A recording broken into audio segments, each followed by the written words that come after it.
YouTube, Facebook, TikTok, especially Zoom. Welcome to another Bible study. It is so good to uh, be here tonight to share. I think is a great subject to talk about, and we'll get into that subject in a moment. Well, you see the name. Who will take the mark is the name of tonight. And as we get into this tonight, is I think it's going to be very encouraging because we get to see plainly beforehand the types of situations that could allow us to fall. Yes, to allow us to fall. And if we are wise, the Bible said we will get back up. Right. So as we go through tonight, I hope everyone is encouraged. I also want to, I make that announcement at the very end. So let's get into it. First of all, I'm going to say hello to Zoom, who always helps us out as the veterans amongst the crowd. What's up, Zoom? Y'all want to say hello to the world? Hey, world. Hey, everyone. All right. I don't know if Zoom is strong tonight. We'll see if they're strong enough to help us out. They don't sound strong. They don't sound like energized. Y'all want to try that one more time? All right. Hey, Yeah, they woke now. That's what I'm talking about. Lively up. 144s. All right, so let's get into it. This is going to be, let's open up, of course, with a conversation. So think about what I'm about to say with this, to open up this conversation. Whenever we know someone is going on hospice, right? What do the family usually do? Call a priest. All right, call a priest. You said, what does the family do? I'm thinking the Thank you, world Deej. So what does a family come together and do usually when someone going on hospice? Make preparations for the passing. So they make preparations, right, for the end of this person's life, right? Is that right? That's kind of like what people, so that conversation starts to happen once it's like someone declares that, oh, they need to go on hospice. They're not going to make it. Is that right? So someone says this person need to go on, and then that's when we get real serious a lot of times. Hopefully people have done this before, but then people are like, okay, now we got to talk about, all the stuff. And the reason I brought that up because this is a true statement. If we don't talk about what's coming, guess how we will act? Like it's not coming. Like it's not coming. Right. So talking about what's coming by having the information allows us to prepare for what's coming. And so what I want to do first is I want to jump into the word. Actually, let's have a talk. We don't went through this before. Who will be implementing the mark of the beast? Who? The Antichrist. All right. Who will implement the mark of the beast? The government. All right. The government, the Antichrist. The government, the Antichrist. All right. Let's go read it real quick. Since Babylon, the system. Oh, wow. False prophet. A false prophet. All right, let's go to Revelation 13 real quick. I didn't think we was gonna have to do that, but I wanna go there real quick first. Revelation 13, and we're gonna somebody read. Thank you, Season. Somebody read verse number 11 through 18. Let's see, 11 through 18. Well, read the first part of 11. I mean, the first sentence. Who got it? Revelation 11, 13. I mean, 13, 11. Who got the first sentence? I brother. All right, go ahead. Then I saw another beast coming up out of the earth. He had two horns like a lamb, but he spoke like a dragon. All right. So this says there's a second beast coming out of the earth. That means it's a first beast already on the earth, right? Yes or no? I'm trying to be Sesame Street. 1, 2, 3. Second beast, that means it's a first one. Thank you, brother Hill. All right. So the first beast, it came out of the sea, right? Yes. All right. What is the sea? What is the beast coming out of the sea, y'all? The sea of humanity. So peoples. Yes. Politics, religion, peoples of all around the world, right? That's the first beast. They come together during the wrath of God. I have to do this because no one answered me at the beginning. You got to make it simple now, right? It's a whole other so much other things we got to cover, but this beast is made out of people, languages, nations, right? The first one. Yes. The second beast is coming out of the earth.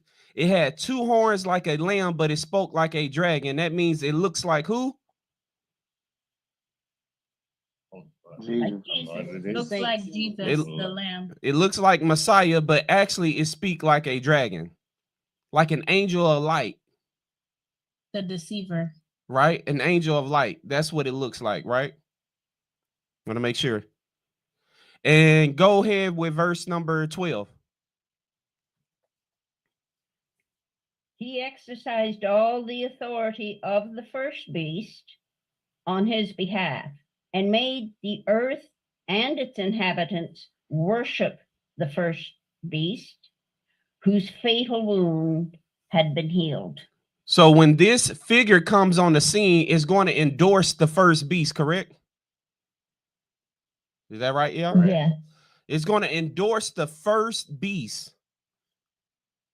Is the first beast the one given a mark? We're going to find out real quick. So when this one come on the scene, this one is endorsing what the first one is doing. And the first one is actually doing what to the believers?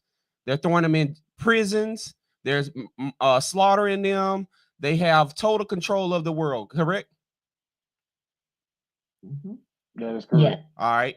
So it says, because of the signs it was given to perform on behalf of the first beast, it deceived the inhabitants of the earth.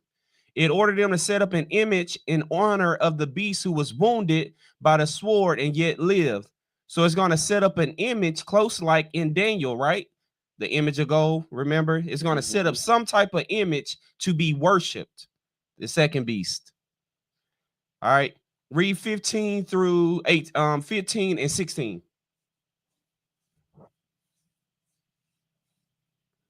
Who got it? Come on. 15 through 16. Nobody there?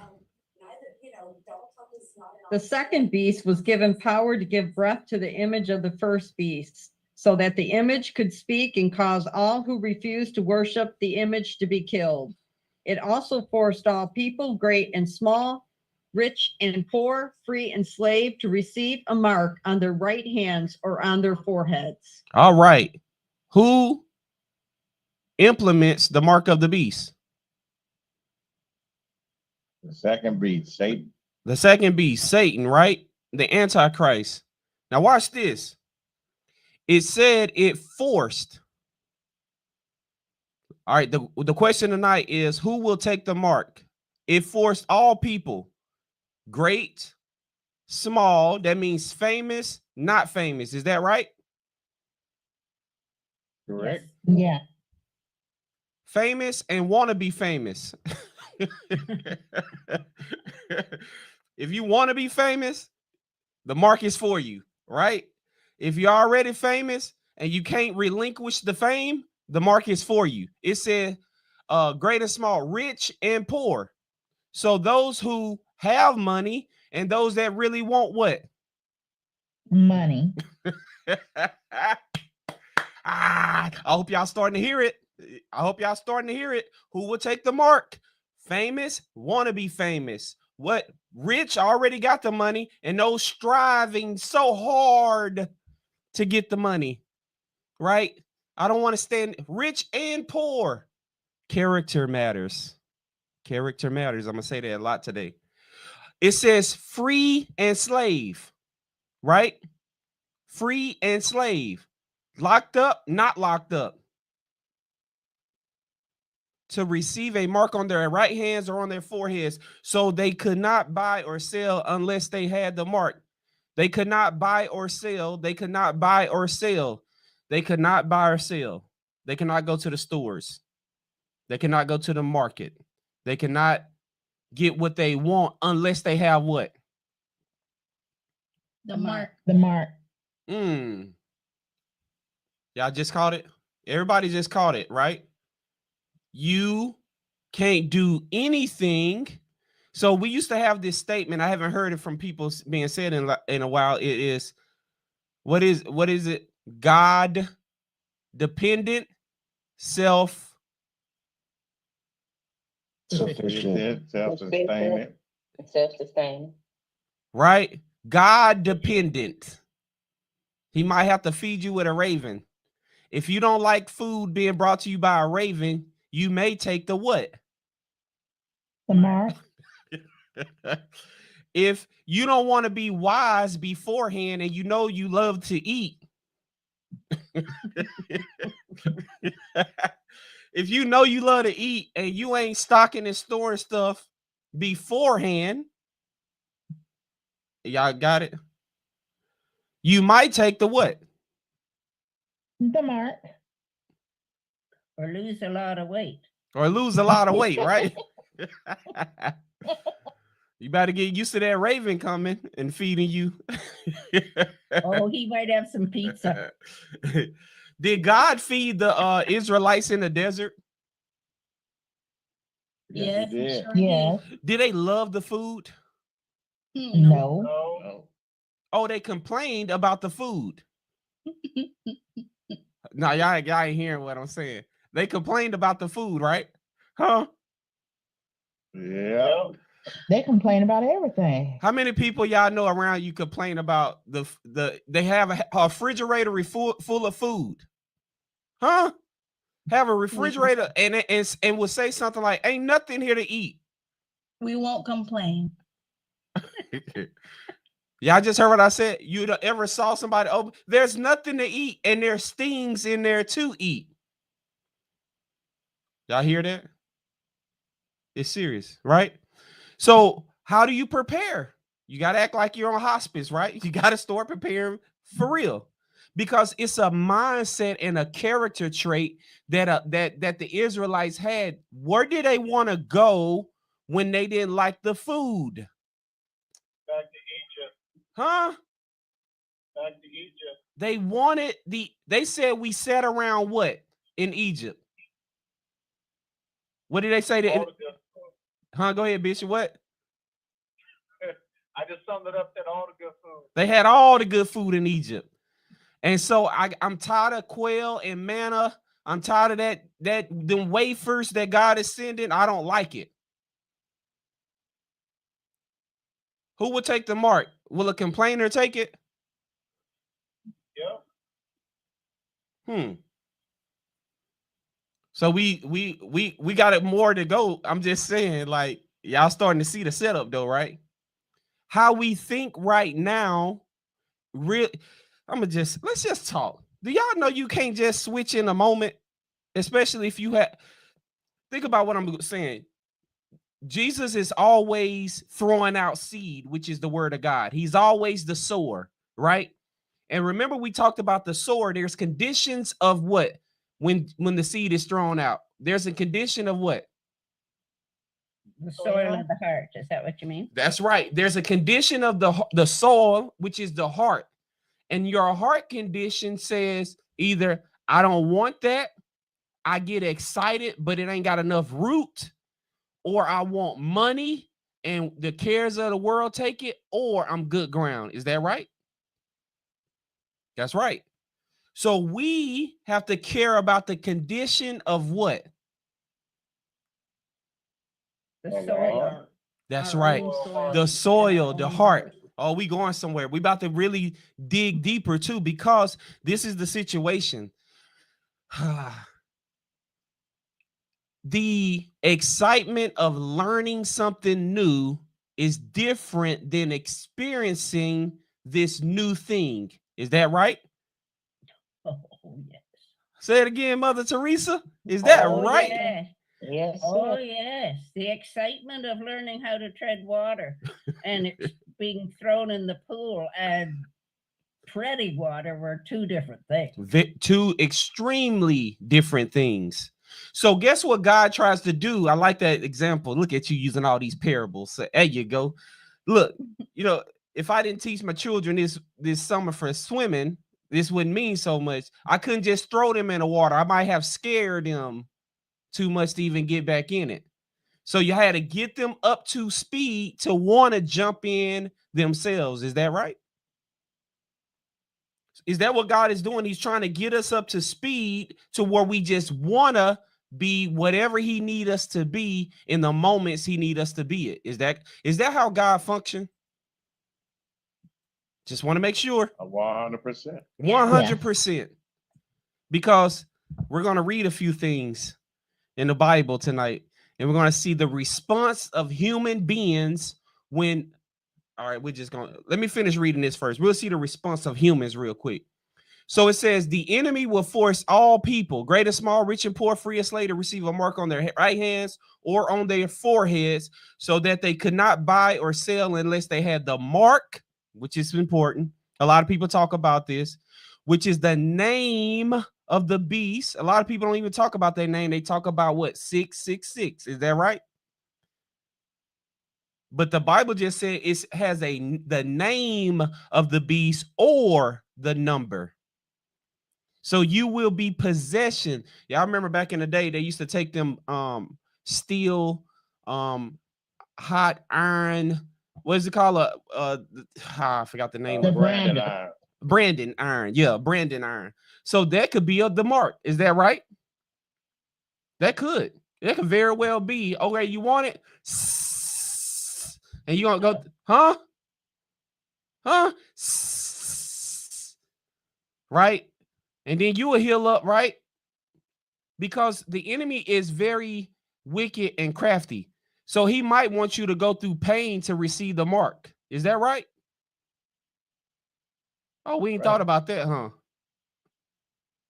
And guess who will do it? Guess who will do it? Same as they want to be paid. The desperate.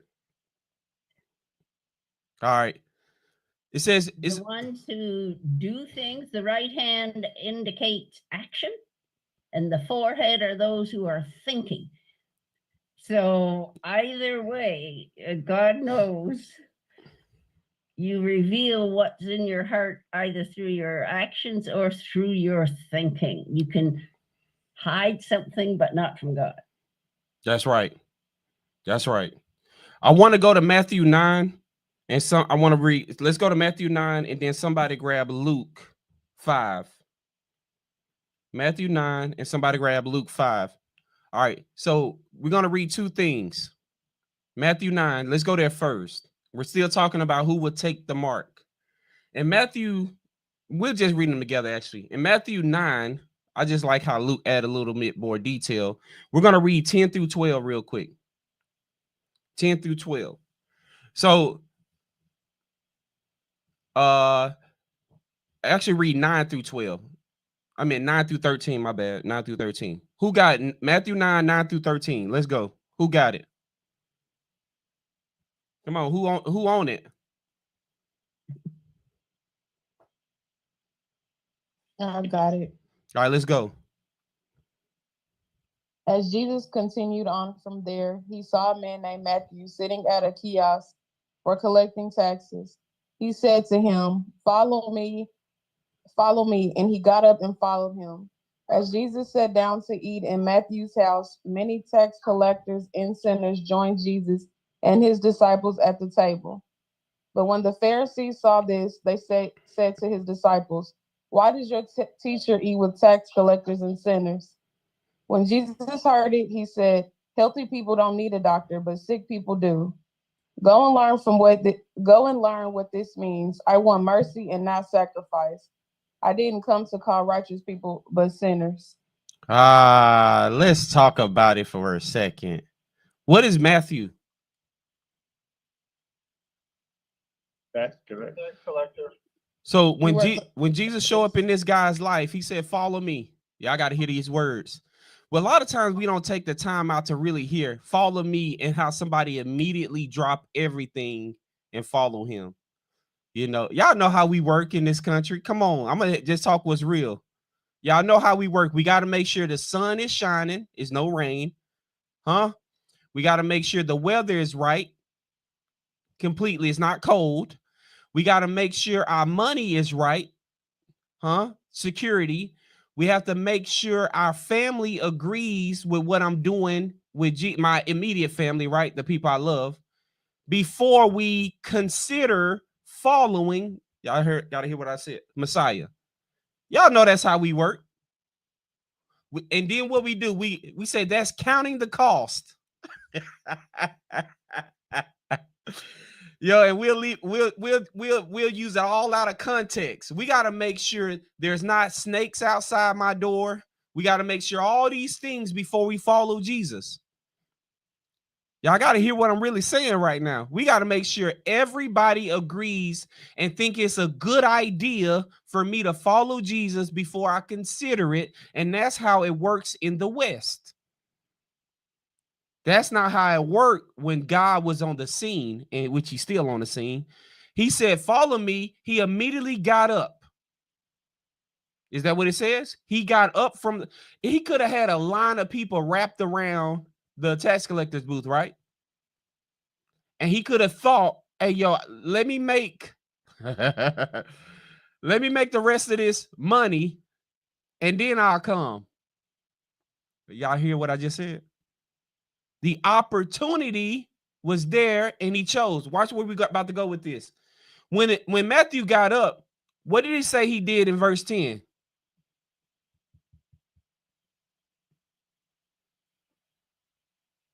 I already went to Luke. Oh, yeah, we're gonna go to Luke. What did he do in verse 10? What Matthew do?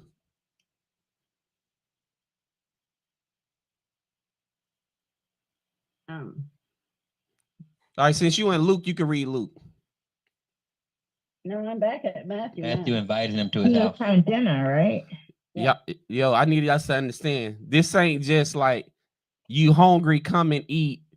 I need us to understand. This ain't just a you hungry. Oh, do you want something to eat? Come and get some crackers and juice. This ain't that. And it was bigger than a buffet. Now, who's in Luke 9? I want y'all to read Luke 9. Whoever's there, read it in Luke 9, 29 through 31. I want us to see it. It's Luke 9, 29 through 31. I got you, bro. Just read 29. As he was praying, the appearance Luke 5. Oh, you said 9. You My bad. said 9. Yeah. Yeah, first You time I initially said 5. Yeah, I then. said 5 the first time. All right, Luke Yeah. 5, 29. I got you. Then Levi held a great banquet for Jesus at his house. All right, stop right there. So it wasn't just a dinner, It was a party of the century. huh? Luke excitedly, y'all got to hear. Luke excitedly got up from his text and had a great banquet. He used his money to fund a great banquet, and he invited his friends and the prostitutes and the collect centers and whoever, right? Did y'all just catch it now? Y'all see? He, with excitement, y'all got to hear what I'm saying. With excitement, he was good ground. Excitement, what he had in his pocket, he said, yo, I'm going to pay some people and I want to throw a great banquet for Messiah. Y'all just caught it now? As soon as he met Messiah, his mind went into follow mode. And I'm willing to give whatever, whenever, however you want me to do it, Lord. Now watch this. Who's eating with them? Who's at the party? Outcast. Who? Pharisees and the teachers. Other tax collectors. And prostitutes. The sinners and the tax collectors are at the party with Jesus as he's reclining there, eating with them. And what do y'all believe he was doing? Speaking the word, Oh, he was teaching them about what? the way. I got to hear what it was. So Jesus made this opportunity to talk to the tax collectors and the sinners. Is that right? Yes, sir. Who did it upset? The Religious figures. The Pharisees and the teachers. All of the right. law. So we're going to read both. Somebody read verse 30. And I want us to understand something that's in verse 30 in Luke. Luke 5:30. Somebody read that. Watch this. I got you, bro. Go ahead. But the Pharisees and the teachers of the law who belonged to their sect complained to his disciples, "Why do you eat and drink with tax collectors and sinners?" They belong to what? Their own sect. So they made up their own denomination, their own group, right? Is this correct? Yeah. So the people who made up their groups, right, and they had their all laws and standards and stuff, he said they're pointing a finger.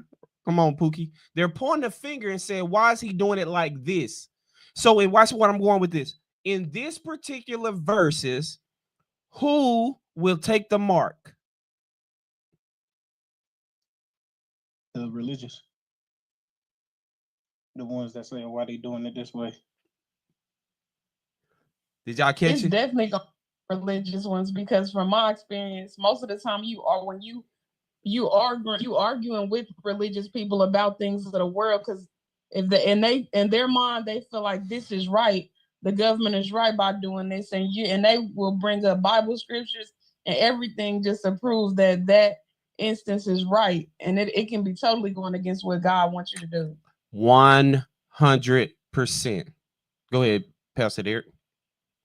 Hey, can I say something? Just going back what you said a few minutes ago, still on subject, but when you were talking about it was bigger than just like a regular dinner. Can I share what I got from it? So if you know, like in the tradition of those times, and even some people from the African, the Somalians, Ethiopians, and people of that area still today, it's a real big honor for them to invite you to their home, right? And real big for them to share their food with you. Like it's a real sign of respect and honor for them.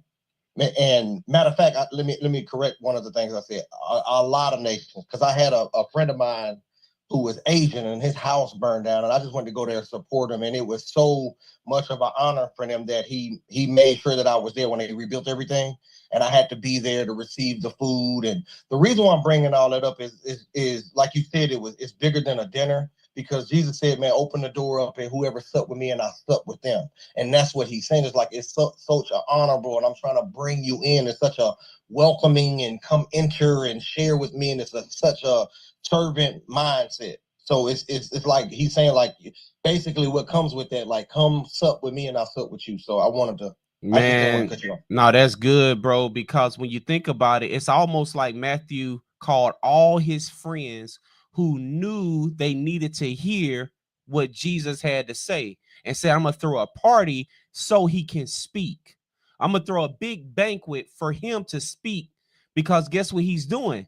He's eating with the willing, as Derek just said. I knock on the door, and if anybody, did the Pharisees ever hear the knock and open up and say, come and eat? Right? I'm going to show something with a Pharisee who invited Jesus to the dinner. I'm going to show y'all something with that too in a minute. But are we getting the bigger picture now? The type of characteristic that will receive the mark, because they're so dogmatic and they so gung-ho about what? I need to prove that what I believe is right and whatever he's saying is wrong. They're so focused on that they not even realizing they're forfeiting their soul. But now watch this. So the tax collectors and the sinners are at the house, at the banquet. Now go to Matthew 21. Matthew 21. Those are the ones that's the sinners. They need help. How many people constantly need God's help right now? Constantly. All of us. Not everybody feel like that though. Some people feel like I got Jesus now and I'm good. So people don't live a repentant life anymore. They live a religious life where I go and I do all these things and all this kind of stuff. But in reality, if you look at the condition of your heart, me personally, right? I'm a man just like anybody else, right? Or I'm a human just like anybody else. So we all go through similar things, and it's all in how we handle what we're going through. God, I need you. You never want to say, God, I thank you that I'm not in that situation. Y'all got to hear what I just said. Lord, I thank you I'm not that person, or I'm not doing those things. Y'all just got to. Did y'all hear exactly what I said? There was two people went up to the temple. One didn't even want to look at God and say, have mercy on me. That's what God looking for. He's not looking for someone who thinks I got it together. I know Messiah. They're limited in what God can do. He needs somebody to say, have mercy on me. I see how wretched and wicked and my mind and my heart could be. Is that right? And I need you, Lord. I need you daily. Cry out. Let's go back. Matthew 21. We're going to read 23. I'll read the first portion of it, 23 through 27 first. So Jesus entered the temple courts, and while he was teaching, they always trying to come at when he's teaching. The chief priests and the elders of the people came to him. By what authority are you doing these things? They asked. And who gave you this authority? Jesus replied, I will also ask you one question. If you answer me, I will tell you by what authority I'm doing these things. John's baptism, where did it come from? Was it from heaven or of human origin? They discussed it among themselves and said, watch what they're doing. If we say, did they want to be right or wrong? They wanted to be right. So they didn't want humility. Listen to what I'm about to say.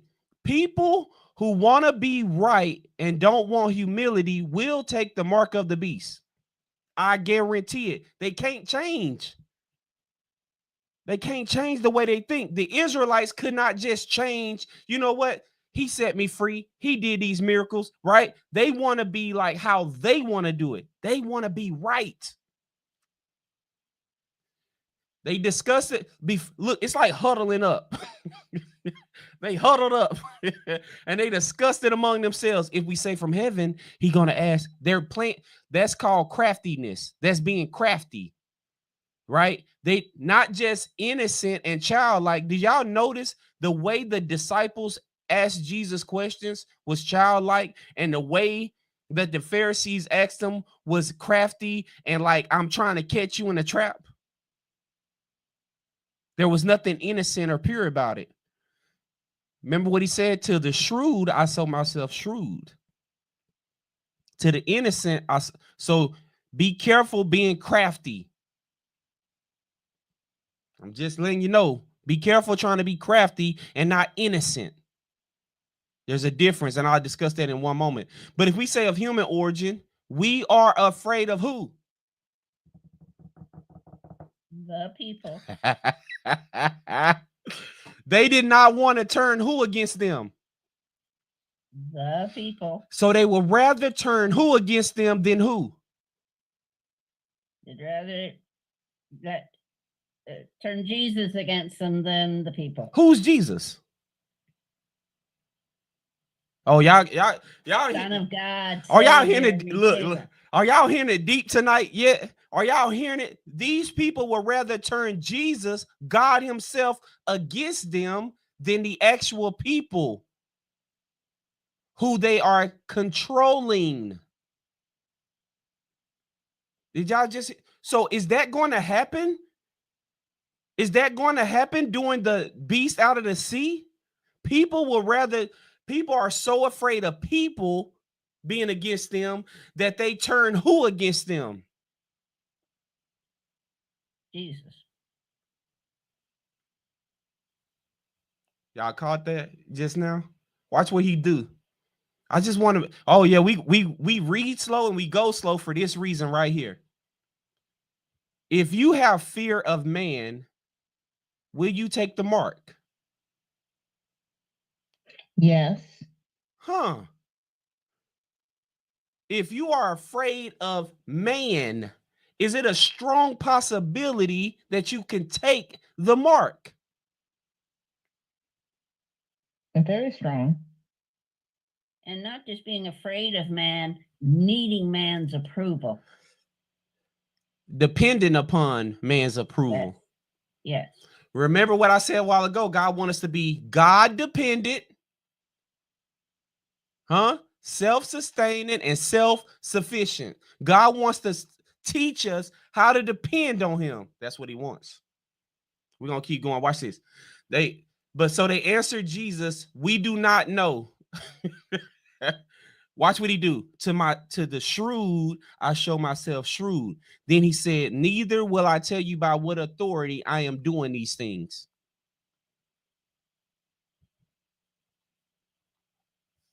We're gonna keep reading. I want y'all to catch what's the setup.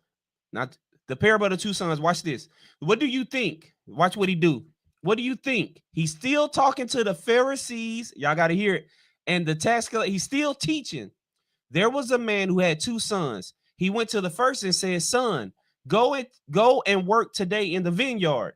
No, I will not. He's answered. But later he changed his mind and went. Then the father went to the other son and said the same thing. He answered, I will, sir, but he did not go. Which of the two did what the father wanted? The first, they answered. Somebody read the next thing.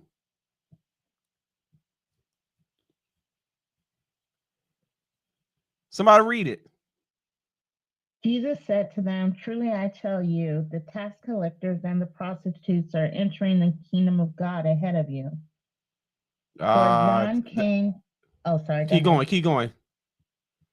For John came to you to show you that the way of the righteous, and you did not believe him, but the tax collectors and the prostitutes did. And even after you saw this, you did not repent and believe him. Even after you what? Saw. You still didn't believe and repent. All right, we going back a little bit. Who did he say walking in the kingdom before? Any religious people? Tax collectors and prostitutes.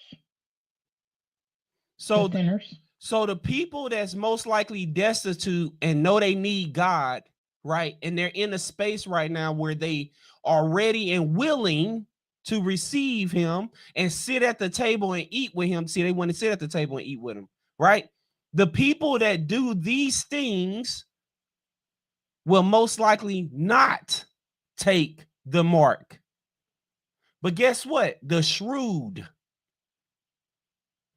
the ones that are afraid of people and what people think, and religious people at that. Y'all got to hear, it's religious people they scared of, because they were all about what?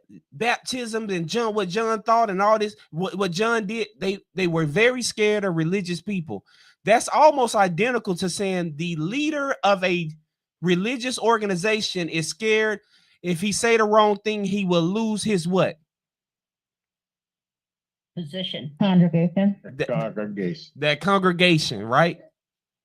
He's afraid he will lose the membership because I'm going somewhere. Why is he afraid to lose membership? He loses money. Huh? You see how deep this run? So the man of God who say he's the man of God is not really dependent upon who? God. On God. He's dependent upon the people's opinions.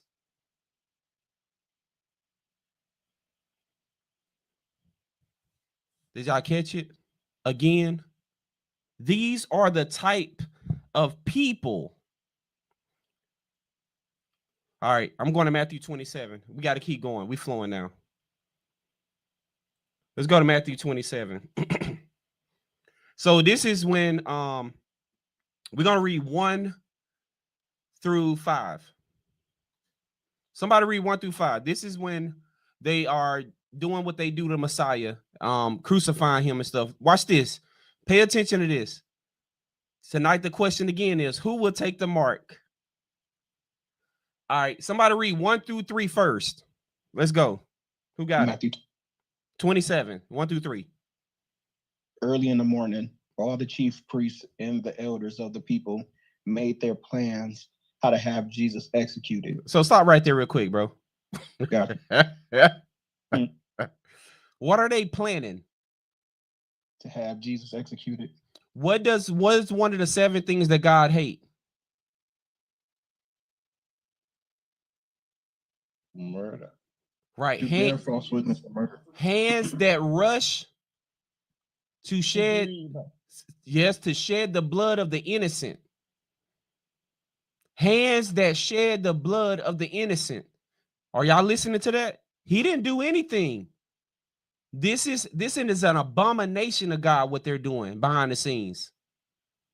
They're planning to take him out. Let's keep going. So they bound him, led him away, and handed him over to Pilate, the governor. Pay attention to this. Who they hand him over to? The governor. So who did the religious people want to get involved? The government. The government. So now they want who hands to get bloody with them? The government. Is this the beast out of the sea? Man. Yeah, the heads and the horns. The heads and the horns. That's right. Religious and politics. This is going to happen. He said, brother will betray brother. You're going to be shocked at the people that's going to betray you during that time. It could be somebody we looking at right now that's going to betray you. Oh, it could be. You don't know what's going on in people's hearts, but you know how you could. Let me show y'all something real quick. You know how you could tell something before it happens? Do you know how you know you could, parents, mothers, do you know how you could tell something before it happened?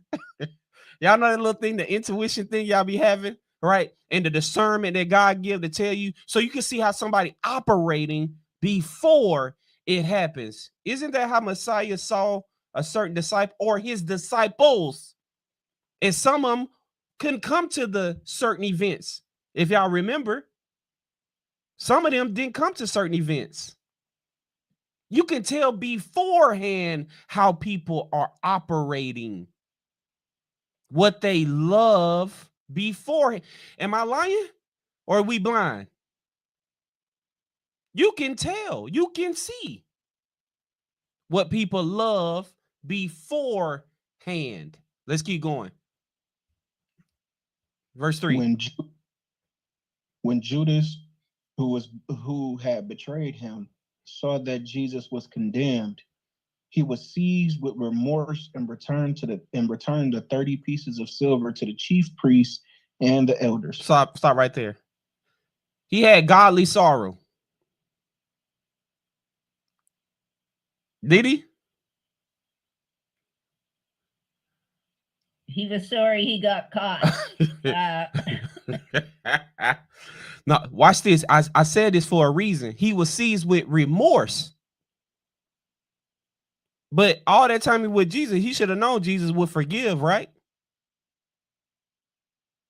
Y'all hear me? He was trying to buy redemption. Let me pay this back. But watch what he does, though.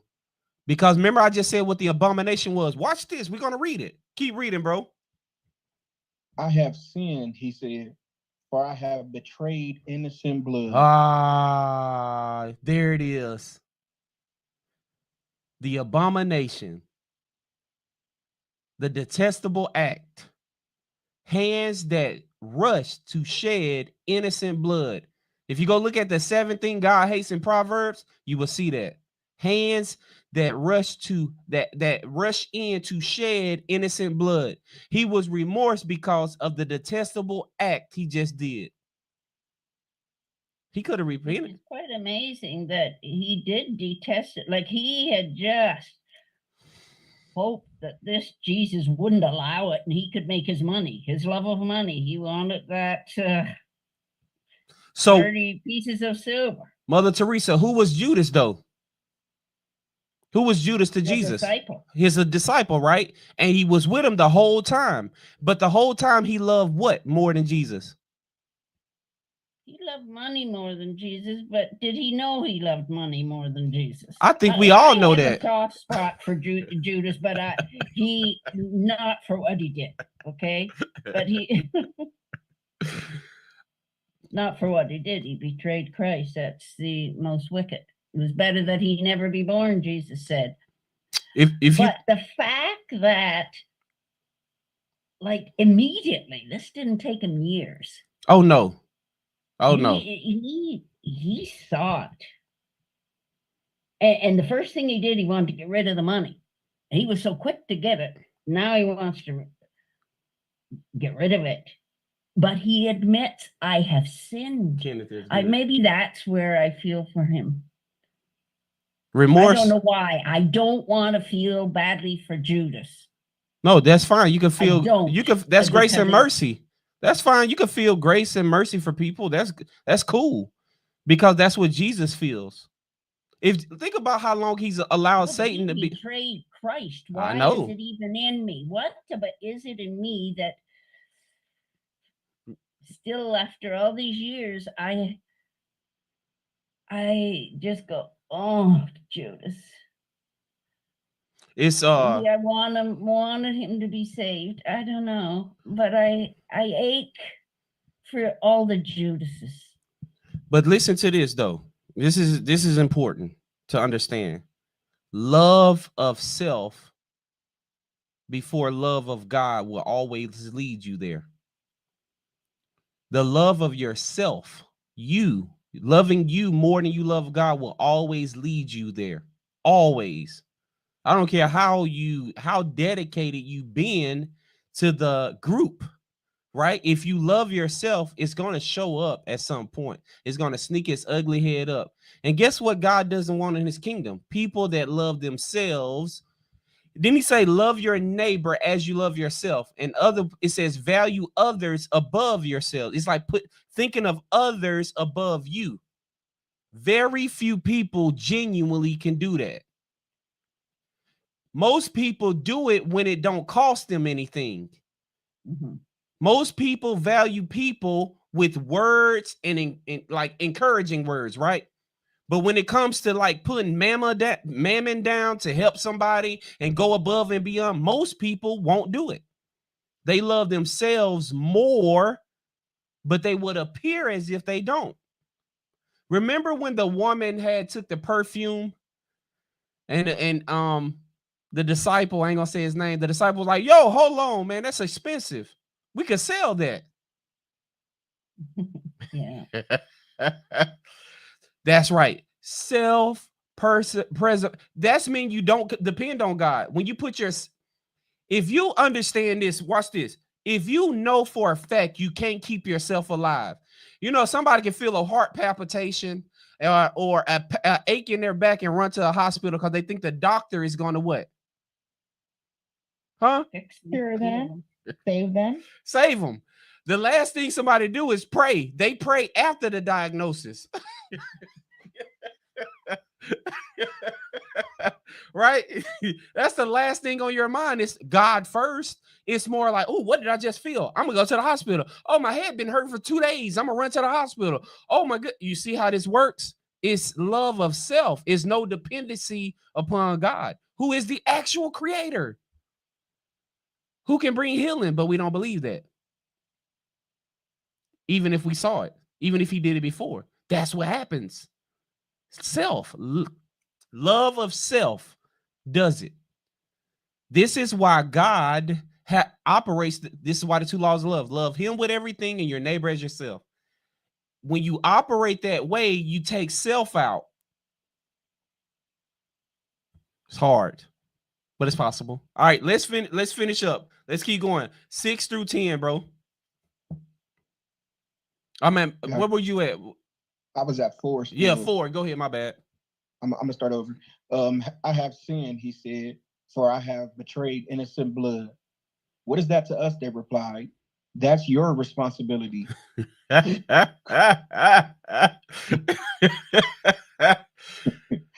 So Judas threw the money into the temple and left. Then he went away and hanged himself. The chief priest picked up the coins and said, "It is against the law to put this into the treasury since it is blood." Wow. Are y'all peeping this? Yo, this is who would take the mark, right? We seeing it.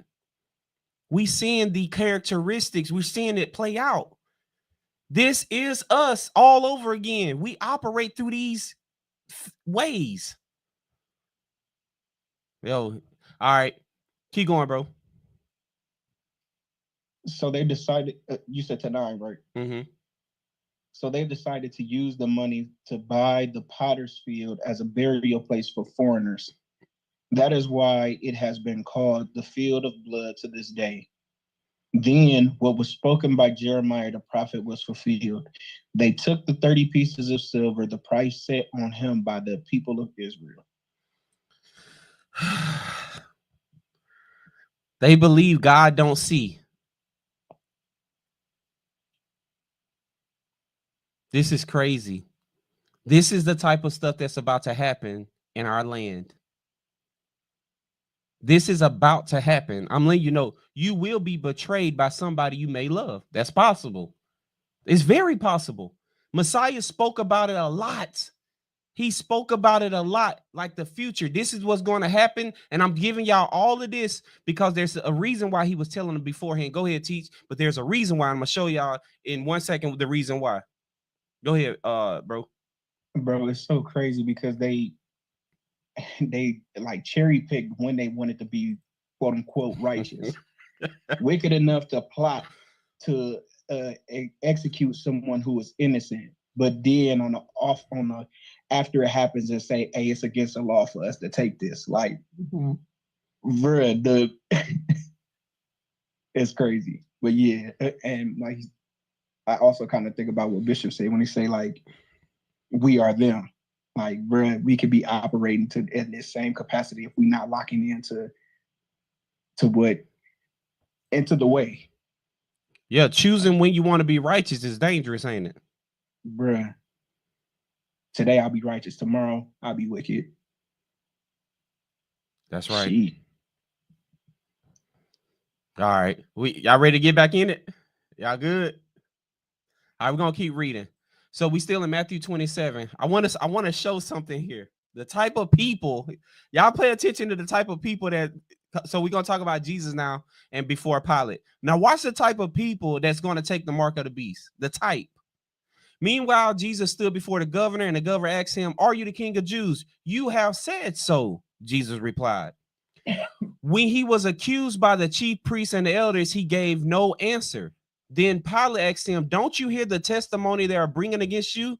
But Jesus made no reply, not even to a single charge, to the great amazement of the governor. Jesus did not defend himself against who? Two parties. Against who? The religious. And the political. Huh? Did y'all notice that? What does God want us to do? Do you want you to like, please hear my case? I just want to go free. I just want to go see my kids. I just want to go see my family. If you love anything in this world more than him, you're going to try your best to snake out of something. I'm telling you beforehand, this is it. And we're going to read that in a second beforehand. Now it was the governor's custom at the festival to release a prisoner chosen by the crowd. At that time, they had a well-known prisoner whose name was Jesus Barabbas. So when the crowd had gathered, Pilate asked who? Who did Pilate ask?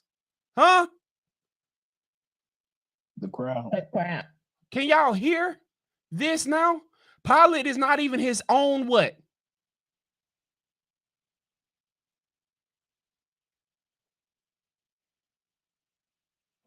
Judge.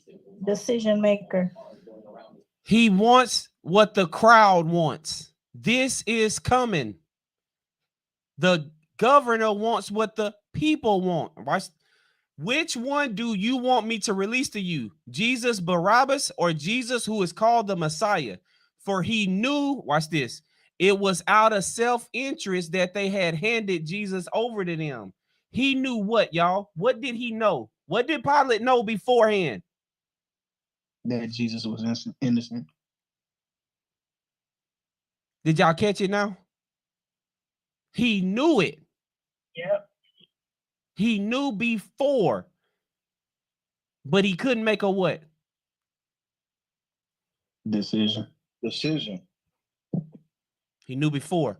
While Pilate was sitting on the judge's seat, his wife, oh, God trying his best. The woman, his wife sent him a message. Don't, come on. Y'all, what did it say? What you trying to get Pilate to understand? Don't have nothing to do with this innocent man. For I have the discernment, the dream, the vision that God gave her. I have suffered a great deal today in a dream because of him. Was God trying to save Pilate? Yes, he was. Huh? But who did Pilate exalt? The people and the religious leaders. Wouldn't even go. See, when you make covenants with and blood money covenants and all this kind of stuff, it's very hard to get out of it. It's very hard to make a decision not to be in it no more. Is it possible? With God, with man, it's impossible. But with God, all things are possible. If Pilate would have stood, do y'all think God would have did something miraculous? Absolutely. Now, Messiah will still go and get crucified, but Pilate, his soul, let's keep reading. Watch this. Read number 20.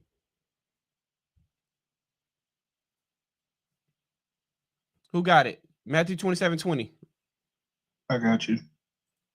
But the chief priests and the elders persuaded the crowd to ask for Barabbas and to have Jesus executed. Keep going. Which of the two do you want me to release to you? Asked the governor. Barabbas, they answered.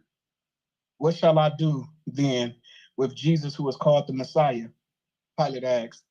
They all answered, crucify him. Stop. Real quick. Was crucifixion something that the Jews did? No. Y'all just caught that? They want him to die a criminal. Like he was against Rome type death. Even after his wife said it, the governor, he said, which of the two do you want to release? And she already said what she said. He still couldn't. But watch what they persuaded the crowd, and it says, crucify him, the crowd. Why? What crime has he committed? So I want y'all to slow down and catch something about the crowd. What type of person will take the mark from the crowd? Do y'all mean a follower? Yes, but it's something that the chief priests and the Pharisees did. One that's easily persuaded. Yes. If you're easy A people pleaser. It's a dreadful thing. They hold the religious leaders in high regard, based on looks and prestige, and Yeah, something that he stopped a while ago when he told them not to have have no favorites, or you know. Yeah, I'm gonna go back because I want us to understand something. The crowd ain't really people pleasing. They're easily persuaded. They're easily persuaded to go along with what's wrong. They're easily persuaded to go with government and religion because they believe that is something that God wants them to do. That's what they believe. They believe God wants them to go along with their leaders. Now, how can I say this even more clear? If I believe my religious system worships God, right? And the person that's in charge is a man or woman of God, I believe I'm supposed to submit to that person and my system. Is that right? Is that what the person believe in the system? They believe they're supposed to, like, I'm doing God, I'm being obedient to God by obeying my system and obeying the leader of that system. That's what they believe. So in actuality, they're easily persuaded to go against what is probably their conscience, what's right. For what? For the system. That's right. For what they tell you to do inside of the religion, or this person that you have deemed as, you know, this is the man of God, this is the man that God wants me following, blah, blah, blah. They'll go against God thinking they're submitting to him. Did Jesus tell the disciples they're going to flog you and do all kind of stuff and think they're doing what for God? A favor. A service. They're going to think they're offering a service to God. So watch this. They're easily persuaded by whatever sect, system that they're in. Let me ask y'all a question real quick. Which system did God tell the followers to go be a part of? Which system? Which system did God tell us to join? None. No system. His system. He said, follow The me. kingdom of God, the kingdom of the Follow way. me system. Y'all hear Follow what? follow the way, Right? his way. What do most people in the West, in this land, believe? That you have to be under a leader or a pastor. Or you have to system? have covering or system, right? I believe I need to go to where? A builder. I need to go to church, right? And something that aligns with my core. Y'all got to hear what I'm saying. My core values and beliefs, how I grew up, it needs to align with those things, right? I'm going deep. I know we have backgrounds. There's a reason people pick Pentecostal and this and that and other thing. There's reasons why, because they believe they're closer to following God than another system. Have y'all ever thought about this? They believe that this system may be closer to God than this other system. So I'm gonna give you an example. Let's use Sabbath. Say we keep Sabbath on Saturday, and other people say the holy day is Sunday. People on Sabbath would think they're closer to God than the people doing it on Sunday. Y'all understanding how deep this can run? This is why you should escape, run from them, and be a part of the kingdom of God. Because if you don't, you can think you're offering a service to God by going on. I'm saying all this. I don't think y'all gonna do it. And I don't think people that's listening gonna do it. I'm hoping you don't do it. I'm hoping you're not easily persuaded in the moment. But if this is the way you operate right now, you may fall in line with the crowd that's easily persuaded because they're thinking this is God and it's not. Let's keep reading. I'm watch this. 24 through 26.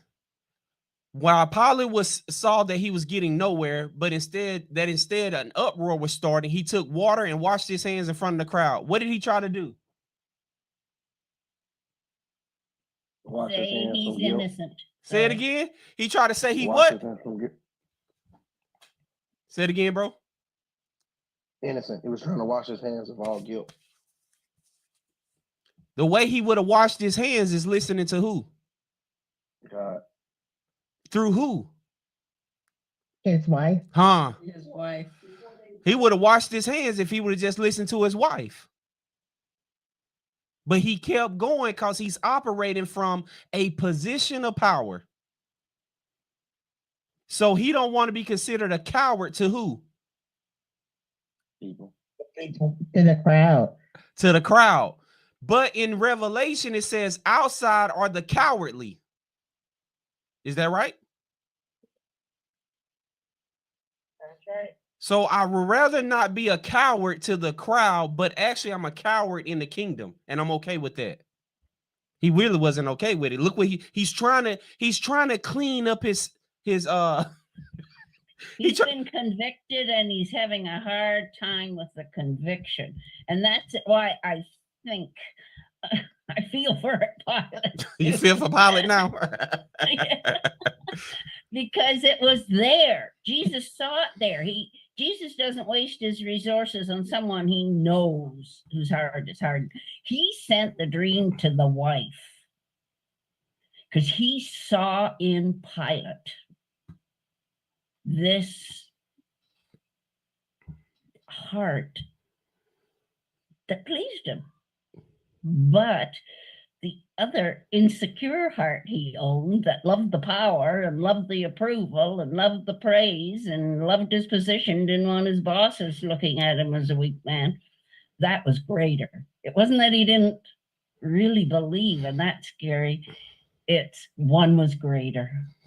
Well, that means you don't believe if something is greater than your belief in God. You can believe by default.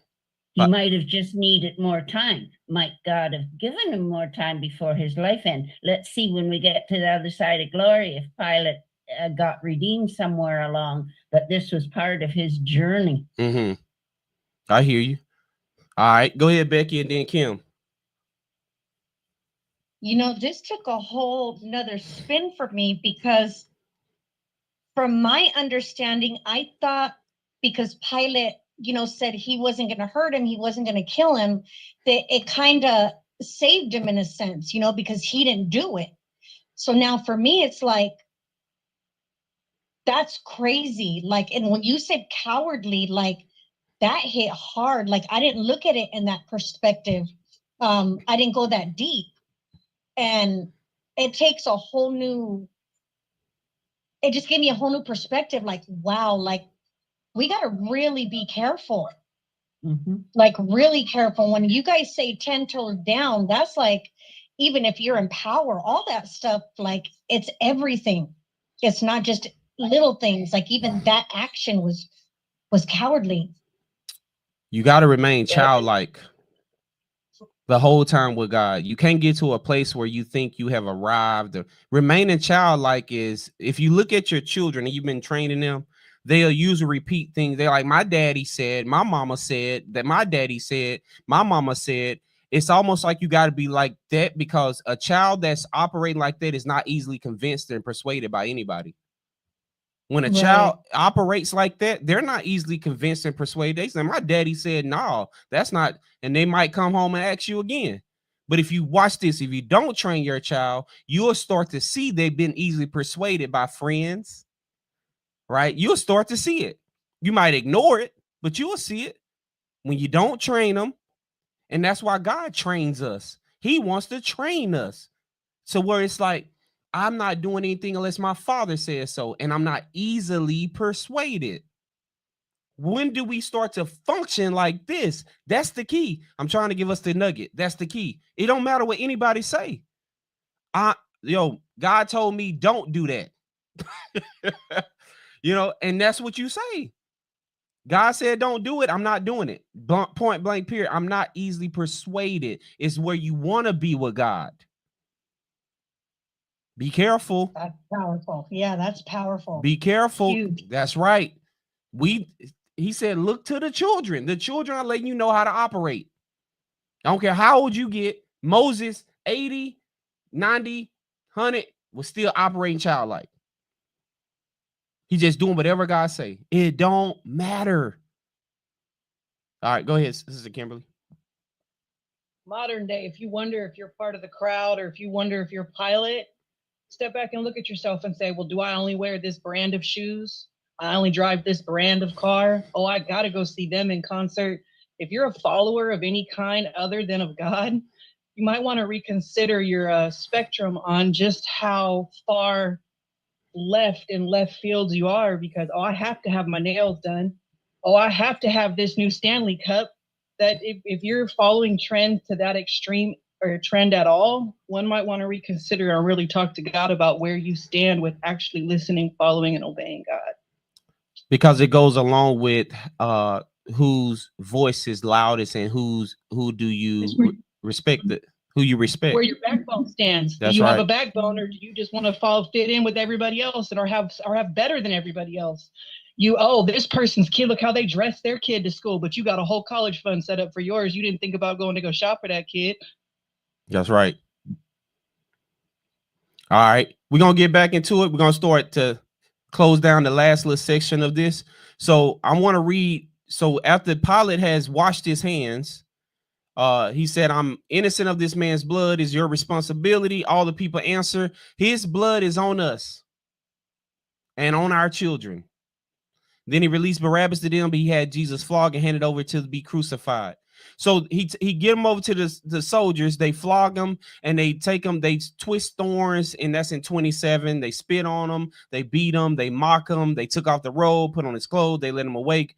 But I want to show something. They're doing all these things to him, and they threw him on the cross in 45. And it says from noon to 3 in the afternoon, darkness came over the land. And that's when Jesus gave up his spirit to the Father. And I want to read something in verse 51, from 51 to 54. I started 50. And when Jesus had cried out, this is what they done did, all this stuff to him, again in a louder voice, he gave up his spirit. At that moment, the curtain of the temple was torn in two from top to bottom. The earth shook, the rock split, and the tombs were broke open. The bodies of many holy people who had died were raised to life. They came out of the tombs after Jesus' resurrection and went into the holy city and appeared to many people. Now watch this. Somebody read verse 54.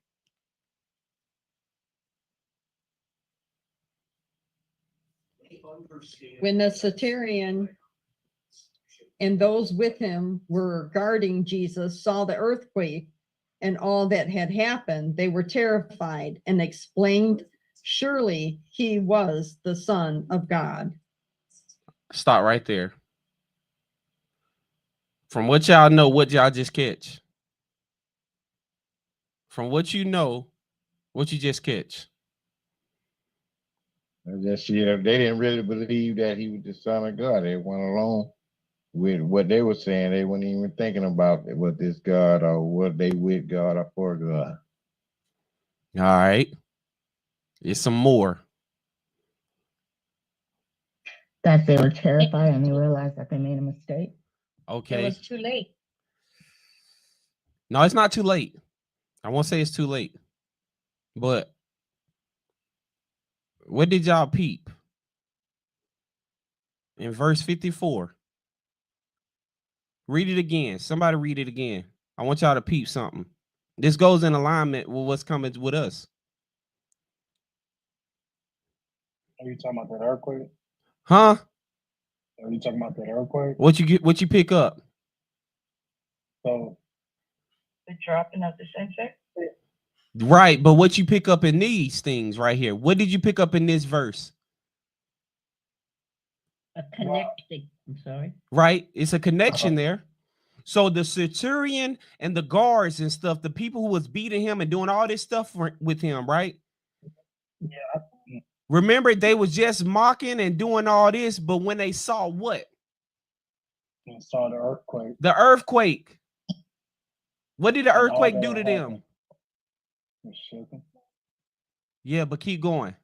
It made them believe. It made it real. Well, to that's needed something physical, the same way that it's gonna be something physical for everybody to realize, oh, this is real. He is real. They had that same moment. well, that's what I was going to say when he said, "Surely he was the Son of Man," because they had that felt it already for them to already say it. You know what I'm saying? So What that's did it I picked take? up from. It took an earthquake. It took something. Oh. What did it take for these Romans to believe? The power of God, something beyond the power of man, and they were able to connect the dots. God is going to save a lot of people through an earthquake, a global one. Watch. A lot of people going to be saved through a global earthquake. The ones that just beat him, spit on him, mock him, doing all these things, putting crowns on his head, gave him vinegar and gall and bile and all this stuff. The ones that did this, an earthquake will make every knee will what? Bow. Every tongue Will confess that surely he was the Messiah. Surely he's the Messiah. And God knows what it takes. And he's willing to do whatever it takes. Right on. It's a sad testimony to the state of man's heart that we need earthquakes to wake us up. Not logic. Destruction. We need destruction, and this is a God of love sending it. He has to go to the extent of wrath to get our attention. How sad is that? Well, we do it as parents, right? We have to, we try to do it with our children all the time, right? We try to be nice and, hey, come on, I'm trying to help you to be obedient. But you ain't getting it. But when wrath comes out, go ahead. Sometimes I was just going to say sometimes it takes it even to the length of the destruction of our bodies, the destruction of our flesh. Well, not spiritual flesh, but our actual flesh, our actual body to be saved. And just like y'all saying, with the earthquake, body's going to have to be destroyed even in the midst of maybe passing away. In the midst of it is how a lot of people will be saved as well. That's right. When intercession stops, everybody will know it. Everybody will know when and guess what? Right now, God is doing his best to get us to follow him. Because guess what? When the earthquake happened, most of us, if we're alone, y'all got to hear what I'm saying. If we're alone when the earthquake does happen, everything that's truly inside, you're going to get squeezed, right? And they say whenever you squeeze, what's really in you about to come out. I'm hoping cowardly is not in me. I'm not too proud to say I'm not afraid of anything. Fear God, right? You better have some type of reverence, or you just want to die like a soldier in the war, right? Like this. No, you want to be a martyr for him. You want the Holy Spirit to give you the peace that surpasses understanding before it happens. Go ahead, Sister Kimberly. I have a question. So the Jews, they were raised with this prophecy about the coming Messiah, correct? Yep, it said they were expecting him. Well, I'm just saying, but the people who were crucifying him, the government at the time, they weren't raised with the knowledge of the coming of the Messiah. This is only something they heard about while they were in possession of someone else's country. And so really what looked like God's wrath, that earthquake, was really God's grace showing them like, look, these people, they haven't known their entire childhood for generations that I am coming. So let me give them a sign so they have this opportunity to be worthy of the kingdom, because they weren't raised with the same knowledge as the crowd, or the mob as we call it nowadays. Most definitely. And you know what's so funny about it is that it's like now we sound crazy to people talking about second comings of the world. That sounds crazy and ridiculous to people when we talk about second comings. And it's the sound. So with the Romans, it sounded crazy and ridiculous because if you know anything about Roman gods, they got a lot of their gods from the Greeks. They so if you know any, so they had their own, thought process when it came to spiritual stuff, right? So the Jews saying this sounded like what? Like a Messiah, a king coming, right? That's how it sounded, right? The planets, Mars and Venus and all that. That's what y'all get it. So they had their own prophecies, right? Like the Mayans or any ancient civilization, they had their own prophecies. So believing that there was a coming Messiah was just like another thing that they were hearing. But when the power of God, and I'm glad you said it, because his power, when the earthquake come, 1/4 of the planet, that shows his grace and mercy. But he got the attention. The Bible says many people are going to be terrified and faint. They're going to lose heart at the roaring and tossing of the sea. But it's one thing I want to show, because it's something Jesus say. I always love when he say this. Let's go to John 13, and he used Judas as this example. But it's something in verse 19 that I want to leave us with tonight. And in verse 19, John 13:19, somebody read that.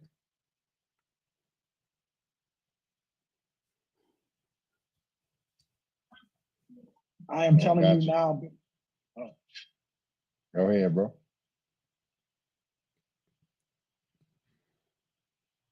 I am telling you now before it happens, so that when it does happen, you will believe that I am who I am.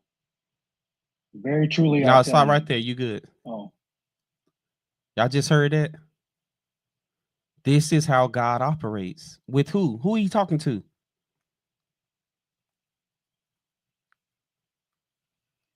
Us. He's talking to his disciples. I want y'all to know beforehand. He talking about Judas in this, but it's so many times he says, "Oh, I want you to know before, so when it happens, you will what?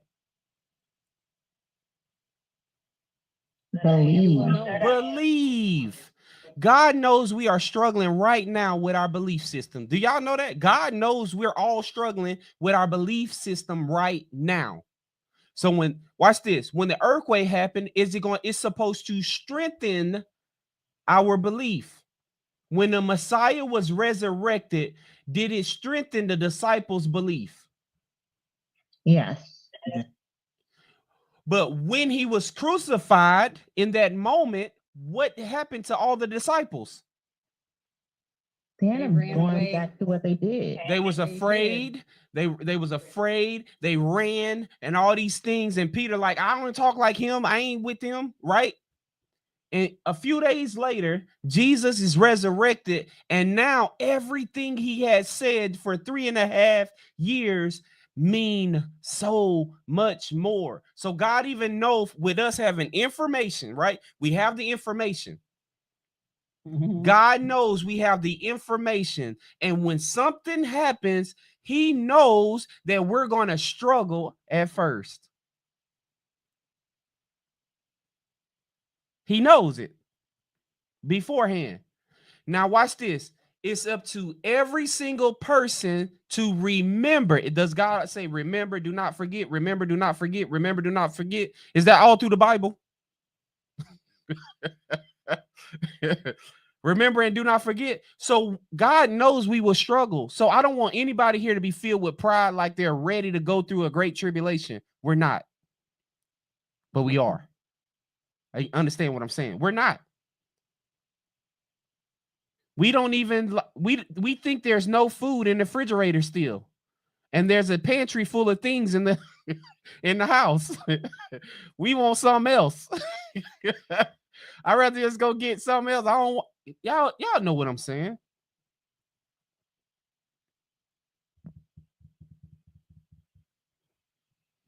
All right. So who would take the mark?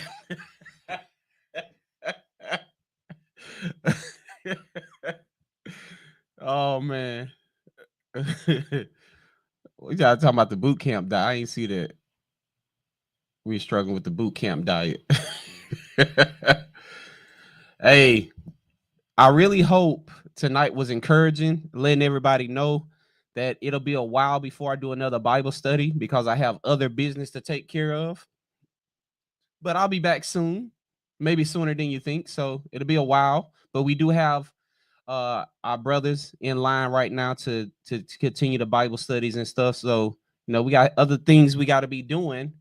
Also, we got to actually act like we know what's up. Did y'all hear what it said? Act like we know what's up. Did y'all catch that? Act like we know what's act. What does act mean? Put it into play. Oh, put it into play. So that's what I'll be going to do. We got some brothers, Pastor Dare. We got some brothers. You know, we're going to go put our hands to the plow and try to get things moving on the land. And hopefully this coming up summer, if God tarries, that we'll be having camp at the land. So we got to go put our hands to the plow. So I'm just letting y'all know beforehand, but we still have brothers here to teach and all that good stuff. So YouTube and Facebook, about to shut y'all down, and we're going to stay on to Zoom for a little bit. I really hope everybody was encouraged tonight. I really hope you can go back and really watch it again and really pay attention. Yo, when y'all notice what we do in Bible study, right? We slow down. We don't read fast. We slow down because we want to catch those nuggets. That's what the Holy Spirit wants us to get. He wants us to see the human response to what he's doing also, because that tells us a lot about us. And then he wants us to see, watch this, Jesus' response. I was talking about this earlier. There are so many characters in the Bible, right? There's so many characters and people you can be like, this person did this and they stood on this. And I was just sharing, I said a lot of people will exalt Paul and Peter over Jesus a lot of times. But what I like to do, me personally, I like to look at the Messiah's walk, and then I want to operate how he did. Because if that's the goal and standard he gave, why shouldn't I try to strive for that opposed to have my own experience? This is where we get caught up in the mix. We want our own experience with God. And I think sometimes that's dangerous thinking, because it was no such thing when they came out of slavery as my own experience. There was a corporate experience that God took them through. There was a true corporate one. But yes, God wants personal relationship and talking to us every day. But when it comes to doing what he say, it is very key. Look at Messiah. Become that child again. Say, I'm doing it because God told me to come and tell you. You know, God said this in his word. This is what God is about to do. We want to operate from that place, because operating from that place keeps us childlike, keeps us humble, and keeps us in a position of, God, I need your help. Help me, Lord. Not like I got it all together. We don't have it all together, y'all. We need his help. And one more thing, the more grace and mercy you show people, the more you take your eyes off self. And I ain't talking about in that fugazi way where you say words like you be using words. I'm talking about where you literally are making plans, right? You're making plans for others.